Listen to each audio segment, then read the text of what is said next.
Grand public, bonsoir! Bienvenue à ce premier match pour l'année 2016. On est très content de vous voir et on est d'ailleurs très content d'accueillir avec nous les gens de l'Association des personnes handicapées Action Chaleur. On est très content que vous soyez avec nous. La Ligue d'improvisation de la Baie des Chaleurs a repris du spectacle à Passepébiac. Remportant leur premier match de 2016 contre les Verts, les Jaunes de Ghislain Gagnon ont usé d'une belle complicité d'équipe et d'une écriture solide de la part des joueurs pour remporter la victoire. Le capitaine de l'équipe et son assistante Édith Bélanger se sont d'ailleurs mérités les 2 premières étoiles de la partie. Merci à Gilles. Gilles, oui, il y a plusieurs Gilles dans la place. Merci à la recherchiste, en fait, à mes 18 recherchistes. Merci à Jean-Marc qui m'a servi du café toute la journée. Merci, Jean-Marc.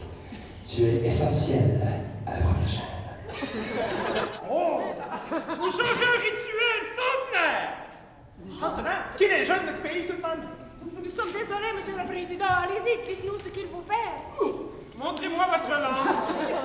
Un instant. Les Verts ont livré bataille honorable, mais les Jaunes demeurent au premier rang du classement, et ce, malgré un remaniement d'équipe. On leur a retiré un solide allié, Marie Novak, qui se retrouve avec les Noirs en ce début d'année. Les joueurs ne sont pas protégés. Il fallait rééquilibrer les équipes en mi-saison. En début d'année, on forme toujours les équipes. On espère que les équipes vont rester comme elles le sont, parce qu'on aime ça quand même avoir un esprit d'équipe, que chaque équipe crée sa propre énergie, son propre petit cocon. Mais il arrive des choses comme une grossesse, il arrive des choses où, comme dans notre équipe cette année, oui, moi j'étais enceinte, mais on a aussi un joueur qui a quitté. Donc on se retrouvait à être 2 joueurs en fin de saison qui n'allaient pas être là. La mission première de la Libre, c'est d'offrir un spectacle de qualité aux joueurs, donc au public. Voulez-vous que je vous annonce ou que je vous laisse vous présenter? Je peux me présenter parce que je suis capable de parler. OK, les amis. Aujourd'hui, on va jouer avec Sœur Marie. Enlève ton vote dans ton nez, mon petit maudit. Bienvenue chez Jésus. Maman m'a dit que Jésus était mort à la fin de l'histoire. C'est vrai? Non! Non. Il voulait juste dire que Jésus est parmi nous, puis que, faut ouvrir nos visualisations pour... c'est même trop compliqué pour les enfants sur Marie-Thérèse, tout ça, là. Juste Hein? Je t'aime, ma soeur. Oui. Demain, il va y avoir une meilleure activité.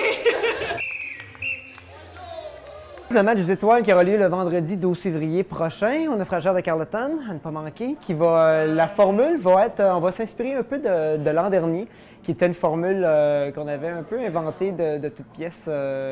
Essentiellement, c'est par élimination, prendre un certain nombre de joueurs, s'assurer qu'il en reste... qu'il n'y a qu'un seul vainqueur à la fin. C'est une bonne façon de faire jouer des joueurs qui auront été le plus étoilés, donc un peu les joueurs préférés du public aussi.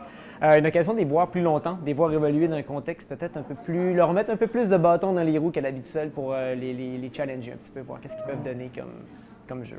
Les étoilés de la Ligue brilleront sur scène ce vendredi 12 février à 20h à la microbrasserie du Naufrageur. Ce sera dans un match non conventionnel assurant un temps de glace supplémentaire à ces joueurs toujours désireux d'en mettre plein la vue.